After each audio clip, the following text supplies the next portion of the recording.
Indonesia dalam bahaya jika seumpama perang dunia ketiga pecah. Mohon maaf, kalau ngomong perang, Indonesia sulit dikalahkan. Ya. Jadi konteks ke Indonesianya ini bahaya karena ada dua hal. Satu, kalau terjadi perang ini berkepanjangan dan berdampak kepada Selat Hormuz, maka bencananya di sana, kapal-kapal ini tahan di sana, tapi efeknya ke dapur rumah tangga kita semua. Indonesia sulit dikalahkan. Kenapa?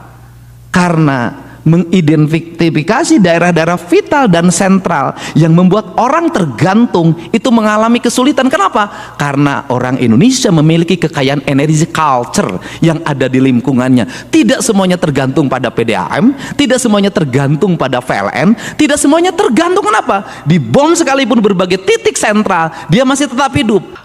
Wah, walaupun Indonesia ini kemudian dikatakan sebagai negara salah satu yang aman ketika perang dunia terjadi karena status negara kita non-blok, tetapi ingat tidak, pada perang dunia kedua, Indonesia itu menjadi sasaran negara-negara adidaya di waktu itu untuk diambil sumber daya alamnya, sehingga berebutlah antara Belanda dengan Jepang.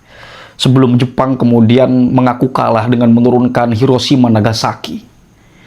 Di sini akan disampaikan oleh Ibu Koni atau Mbak Koni ya, Kak Koni lah dari PDIP, yang memberikan kritik tegas kepada Bapak Prabowo Subianto atas sikap politik yang selama ini dijalankan.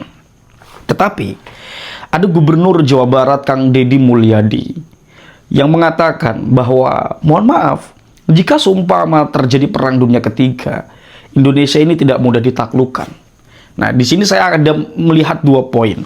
Indonesia sebagai sebuah negara dengan Indonesia sebagai rakyat. Indonesia sebagai negara ya lembaga kenegaraan. Tapi Indonesia sebagai rakyat kita, sebagai yang hidup di tanah Indonesia, kata Kang Deddy, tidak begitu mudah ditaklukkan. Atau sangat tidak mudah ditaklukkan. Mengapa? Karena ada beragam kultur yang terbangun di dalam diri kita sebagai orang yang menjadi pewaris atas tanah air yang kita pijaki. Di mana banyak sekali kultur-kultur yang mereka hidup tanpa bergantungan kepada perusahaan, tanpa bergantungan kepada toko, kepada warung. Tapi masih banyak bangsa kita yang masih bisa makan, yang masih bisa minum tanpa harus bergantung pada aspek-aspek tadi yang disebutkan. Seperti perusahaan, kemudian misalkan subsidi dari negara, dan semacamnya. Nah, ini ada pembahasan yang saya kira menarik teman-teman yang perlu kita kulik nih. Coba kita lihat dulu uraian dari Kang Deddy Mulyadi dan dari Mbak Koni ya, silakan. Dan mohon maaf, kalau ngomong perang, Indonesia sulit dikalahkan. Kenapa? Karena mengidentifikasi daerah-daerah vital dan sentral yang membuat orang tergantung itu mengalami kesulitan. Kenapa? Karena orang Indonesia memiliki kekayaan energi culture yang ada di lingkungannya. Tidak semuanya tergantung pada PDAM, tidak semuanya tergantung pada PLN, tidak semuanya tergantung. Kenapa? Dibom sekalipun berbagai titik sentral, dia masih tetap hidup. Ada sumber makanan di lingkungan, ada sumber energi. Kekayaan ini sering dilupakan oleh kita untuk membuat tersentral dan satu titik. Kenapa? Justru itu adalah kelemahan. Sekuat-kuatnya Jerman, kalau jaringan pipa gasnya ditutup, LPG-nya ditutup, itu selesai.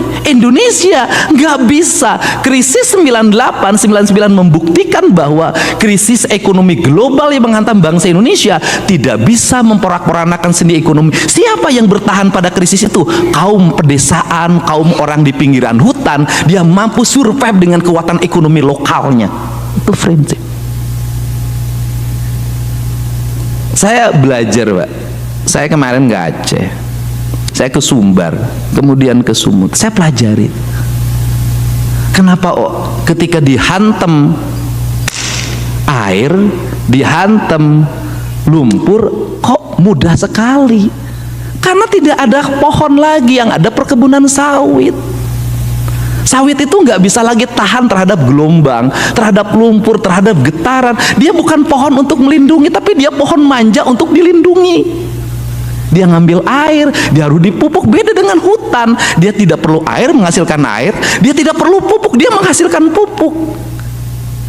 Dari situ masyarakatnya tidak punya ketahanan lagi. Kenapa? Lingkungannya tidak ada lagi sumber pangan. Kenapa? Sungainya sudah tercemar.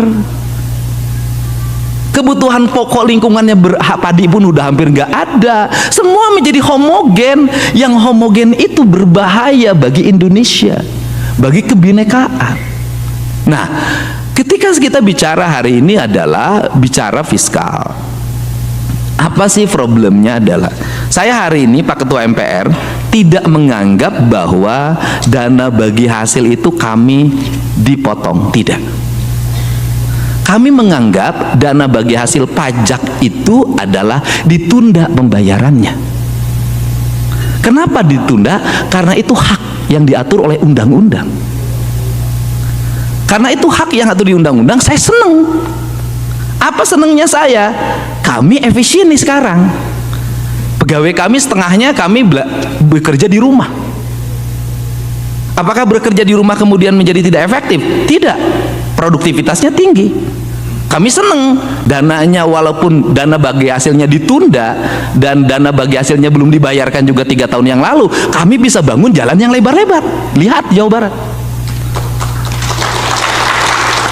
Kami bisa pasang PJU di seluruh jalan. Kami bisa menggratiskan sekolah SMA dan membangun puluhan ruang kelas, ratusan ruang kelas baru, dan membangun puluhan unit sekolah baru. Kami seneng. Kenapa? Karena saya bisa efektif kemana-mana, nggak usah pakai mobil dinas, nggak usah pakai duit APBD untuk perjalanan dinas. Karena dari 1,5 miliar dipotong tinggal 100 juta. Setahun itu perjalanan dinas gubernur Jawa Barat tuh per tahun 100 juta. Mungkin jauh dibandingkan dengan Dirjen Penerimaan Keuangan. Dan kami setiap hari berhadapan dengan apa? Dengan masalah, Pak. Masalah apa? Rumah roboh harus dieksekusi dibangun hari ini. Jembatan roboh harus kami eksekusi hari ini. Dan kami hari ini sudah merambah saja, bukan yang kewajiban provinsi, yang kewajiban nasional pun kami bangun. Jalan di Kerawang karena sudah berpuluh-puluh tahun macet, padahal itu kawasan industri penghasil pajak yang tinggi bagi nasional. Kemudian jalannya tidak dibangun-bangun, jembatannya tidak dibangun. Kami hari ini bagi dua, jembatan 250 miliar dibangun oleh provinsi, jalannya 40 miliar dibangun kabupaten. Gerbang tol Karawang Barat dan Karawang Timur kami bangun. Dan kami hari ini membantu pemerintah untuk mengembalikan aset PJT 2 dalam bentuk sungai yang disewa-sewakan oleh warga, yang itu ratusan miliar. Kami berhadapan dengan siapapun untuk dikembalikan kepada negara, sungainya difungsikan. Aset BBWS yang hari ini menjadi bantaran sungai, menjadi banjir, kami bongkar, kami kasih santunan warganya, kami pindahkan. Kami lakukan itu. PTPN, hubungan antara ATR BPN dengan PTPN, izin lokasinya nggak keluar-keluar, HGU-nya puluhan tahun nggak keluar, kami bereskan. Kenapa? Kami tidak memandang pusat dan daerah, kami memandang ini adalah negara kesatuan Republik Indonesia. Dan kami tidak ngomong biaya. Bahkan saya menawarkan, pengacaranya saya siapin, dampingin, kami berhadapan. Setiap hari kami harus ngurusin apa? Geng motor. Anak-anak yang mengalami problem lingkungan, kena ke HIV segala macam, kami selesaikan itu semua. Saya katakan, tidak semua kepala daerah ini tidak peduli sama rakyat. Tidak semua kepala daerah ini brengsek. Banyak kepala daerah yang baik yang bisa melaksanakan tugas dalam keadaan posisi yang sangat sederhana.